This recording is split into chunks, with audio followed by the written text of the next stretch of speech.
individual assignments that I've done, talks about the factors that affected me when I did my life changing to come to Joburg, and I got a promotion in my company, the current company that I'm working in. So it emphasizes those the critical factors, which is resilience, engagement, support, inclusion, and communication. It's so I'll be talking about those models just to highlight how the toxic culture that I encountered, the relocation experience, and the lesson learned and the change in management, which was the first thing that happened, how that enforced me to be resilient and to adapt to the changes. But also, I'll be just giving the five factors which actually now affects as a like a recommendation that should the company had done these factors and followed these kind of theories, we wouldn't be in a place where we are call it a toxic culture. Okay, I've named this models, the five factor models, as RESINIC, which R stands for resilience and adaptability, E stands for engagement, I stands for inclusion, and C stands for communication.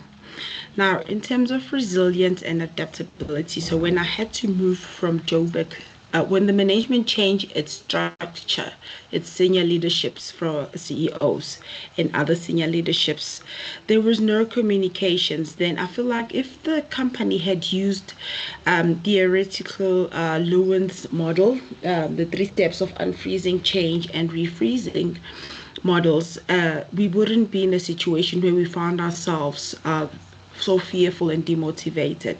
So I do recommend it if the company had used the factors like unfreeze, change, and models, where they make it so intentional to offer resilient building programs to us that will be able to coach us and mentor us during the transition of change in management. We wouldn't be in a position where we find ourselves having to have doubts and scary things about what this leadership is going to bring.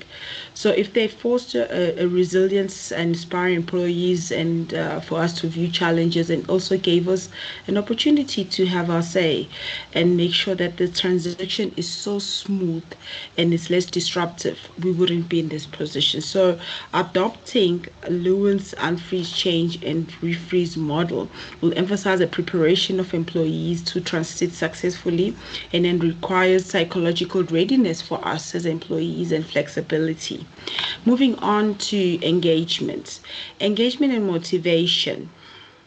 Now, we were highly anxious about what was happening, and I do feel that had the employer had used the Herzberg two-factor theory, distinguishing between the hygienic factors and motivational factors. Like, for example, they took away all the motivational factors and without even communicating with us. So had they not taken away the motivation factors, but probably enhance it or recommunicate how they're going to structure it and assure us that it will still be there, we wouldn't be in the situation. We talk about motivational factors like the CEO awards, or in replacing that one with maybe small wins during the change, and also just providing a clear career development pathway of us, of where we are, this change in management will lead us and motivate us in a positive way. Like, also it was a very high growth career on my side, so that should have been communicated and put in a motivation of two factors, Herzberg, under the hygiene factor, because it will touches on job security. It would have been made my life very easily in terms of navigation such a change. And number three is the support structures. Okay, the HR guidance and mentoring here is very important in my case, because you find that through my initiative of interacting with HR, I was able to get a mentorship program, be put in a mentorship program, and be advised accordingly how to navigate my mentorship program, which later on in turns for my growth. So the theory of probably social support theory emphasizes the role of guiding and collations and mentoring in facilitating a successful change. So if maybe the HR will take it upon initiative of assigning mentors or ensuring that they are actively involved in supporting the employees and creating formal feedback channels for us to find out where are we moving in line with the changes, or are we still at the back, or we still require more training or more communication for us to be in line as we move and we transition towards the change. Those key factors would have actually made the transition of change very smoothly, because it would have made a sustainability of employees also as well. Moving on to the fourth one, which is leadership and culture. Now this made the creation of a toxic relationship, because how we were excluded created a role, what a gap for us to fear and feel undermined, that we are not important to this change.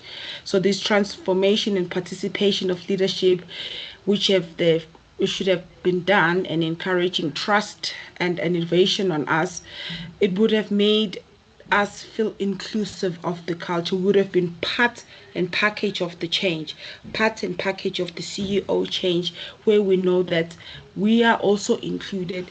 It's also just not gonna impact us, but we are part of it. We are motivated now to actively be in the planning, be in the decision making. So maybe at point one, if the HR at the top supporting above assign the mentors, and those mentors just be actively involved in the planning and the decision making and communicating with the employees, so we feel included in every change that is happening in the company, so that we can be easily adapting, so that we can easily adapt to it. The lastly is the clear communication. Communication is a key to life. Communication is a key. So the transparency, the clarity is essential to reduce any anxiety and uncertainty. You find that management should have just maybe communicated more. Over communication is better than no communication. So this change should, in the relocation experience, should have been a support on my side in terms of support from career HR, to find out, Anele, are you adapting to this new environment? Are you adapting to this new culture, the corporate culture, because you're coming from a sales background? Are you adapting to this new workflow?